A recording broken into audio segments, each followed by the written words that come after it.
Sir थोड़ा कमल दिखा रहे हैं, कमल पर कुछ बोल दीजिए।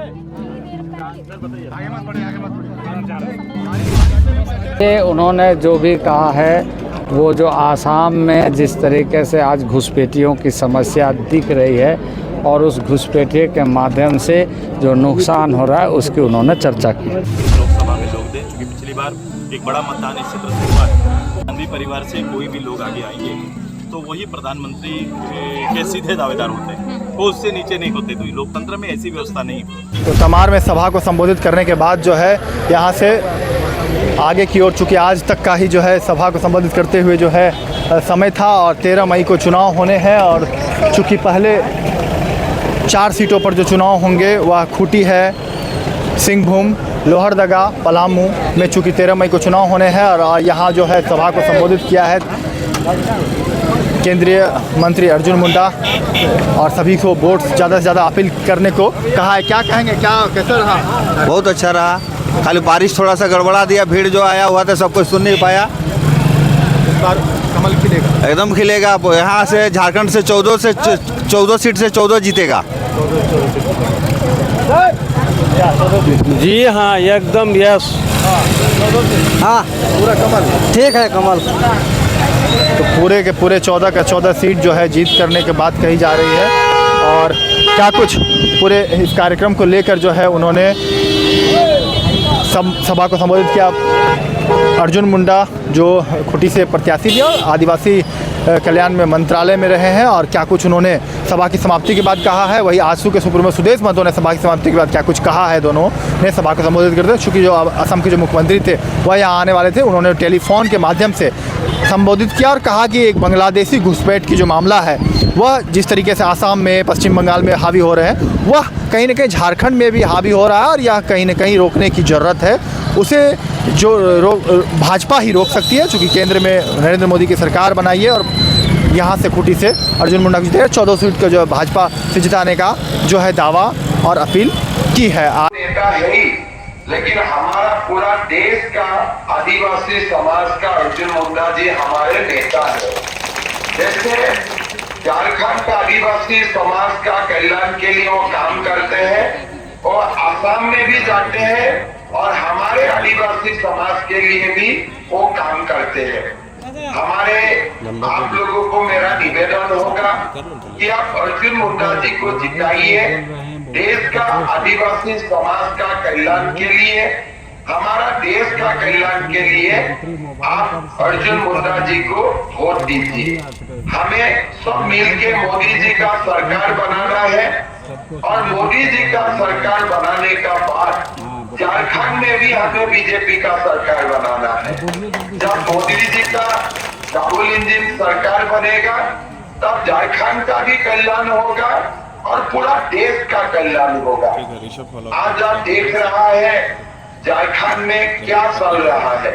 थोड़े दिन पहले मैं टीवी में देखा कि एक मंत्री का सचिवों का घर से ही 35 करोड़ रुपया का पुलिस बरामद करता है, ईडी बरामद करता है। अगर एक मंत्री का कर्मचारियों का पास 35 करोड़ होता है तो मंत्रियों का घर में कितना होगा, मुख्यमंत्रियों का घर में कितना होगा, आप लोग सोच सकता है। इसीलिए हमें झारखंड में जो करप्शन है उनका खिलाफ काम करना है, करप्शन बंद करना है, गरीबों का कल्याण करना है। और अर्जुन मुंडा जी जब एमपी बनेगा, नरेंद्र मोदी जी जब प्रधानमंत्री बनेगा, मेरा विश्वास है थोड़ी ही दिन में झारखंड में भी बीजेपी का सरकार बन जाएगा। आज आप लोगों ने देखा है कि आदिवासी समाज का सामने बहुत बड़ा प्रत्याह्वान है, कन्वर्शन का ही मामला है।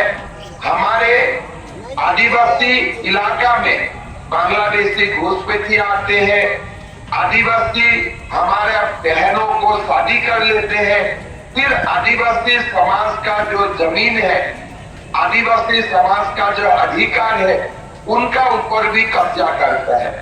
हम आसाम में बांग्लादेशी घुसपैठ देख चुका हूँ।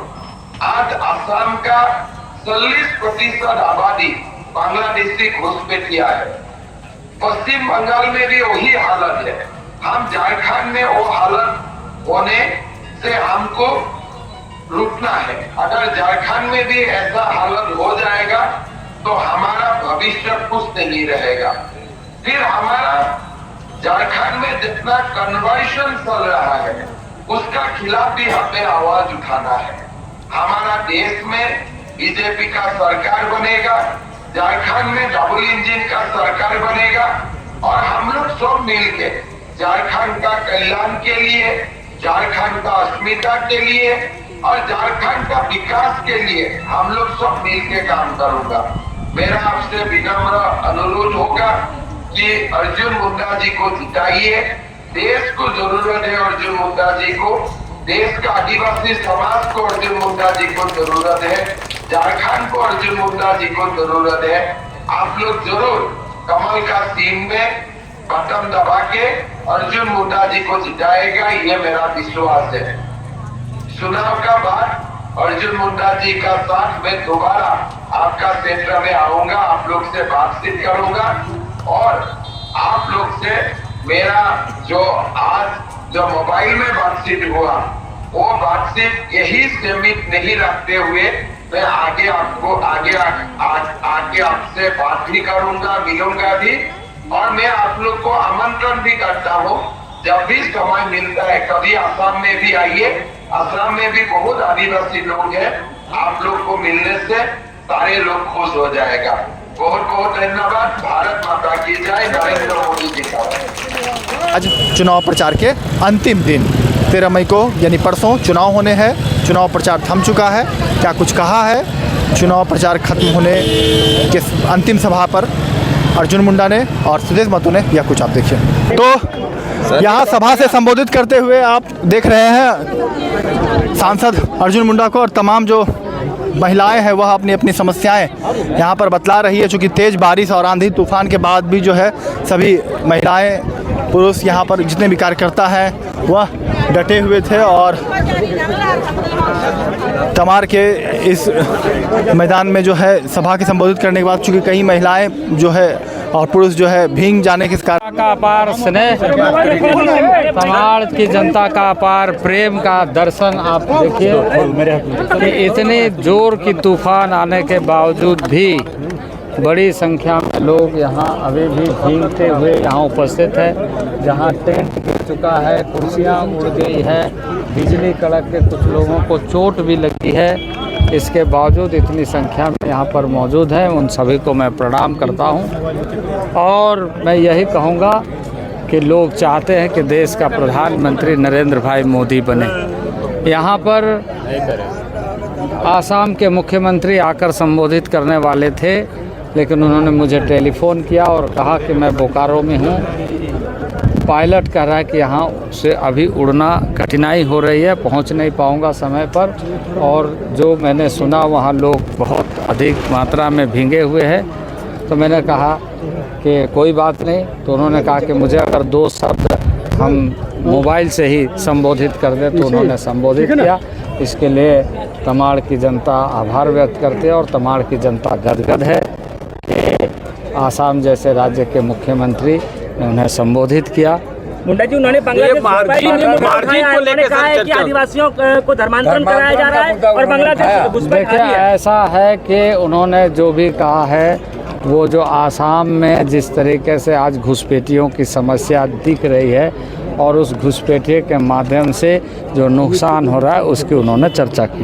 झारखंड में भी ऐसी स्थिति है राजा बनना नहीं, मैं अमीर और गरीब का फर्क बता रहा हूँ। लोगों ने कहा है कि अमीर और गरीब लोग चुनाव लड़ रहे हैं। मैं अमीर और जो लोकतांत्रिक व्यवस्था जो है इस लोकतंत्र के अंदर में, उस व्यवस्था से इतर जो राजशाही व्यवस्था है वही मैं बता रहा था। क्योंकि मैं यही बता रहा था कि गांधी परिवार से कोई भी लोग आगे आएंगे तो वही प्रधानमंत्री के सीधे दावेदार होते हैं, वो उससे नीचे नहीं होते। तो लोकतंत्र में ऐसी व्यवस्था नहीं। और दूसरी तरफ देखो लोकतंत्र की वास्तविक स्वरूप में आप देखिए एक साधारण परिवार से आने वाला नेतृत्व करने वाला आज देश के प्रथम कुर्सी पर बैठे हैं और 10 साल से देश की सेवा। दादा अभी खतियान नियोजन की बात कर रहे हैं, वो भी खतियान नियोजन के नाम पे ही वोट मांग रहे हैं। काम करके देते तो अच्छा रहता। मैंने कहा ट्रिपल टेस्ट उनके लिए आजादी थी। पहली बार केंद्र सरकार ने आजादी राज्यों को दी थी। बगलगिर राज्य जो हमारा नीतीश जी का बिहार है, बिहार ने इसका फैसला ले लिया, उसने अपने आरक्षण की सीमा को बढ़ा दिया। इस राज्य ने आरक्षण के साथ राजनीति की। अच्छा, पहले फिर से वोटिंग से पहले क्या आपको लग रहा है, क्या स्ट्राइक रेट रहेगा एनडीए का, क्योंकि 13 तारीख को मतदान है, आज आखिरी दिन है प्रचार का।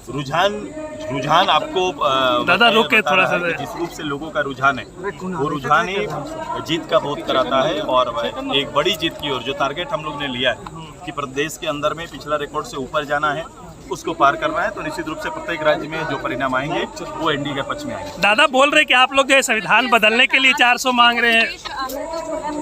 संविधान संशोधन एक आम प्रक्रिया है और इसको झूठे रूप से परोसने की आदत रही है इनकी। मैंने कहा तुष्टीकरण की राजनीति वाले लोग ऐसे ही किसी न किसी विषय को लेकर आते हैं और थोपने का काम करते हैं। प्रधानमंत्री जी ने मंचों से स्पष्ट रूप से इन विषयों को कहा है कि वह संविधान को किसी को हम छूने नहीं देंगे, मेरे जिंदा रहते। बिल्कुल। और ऐसे ही तमाम खबरों के लिए सब्सक्राइब करें हमारे चैनल JK न्यूज़ नेटवर्क को और हाँ, बेल आइकन दबाना ना भूलें।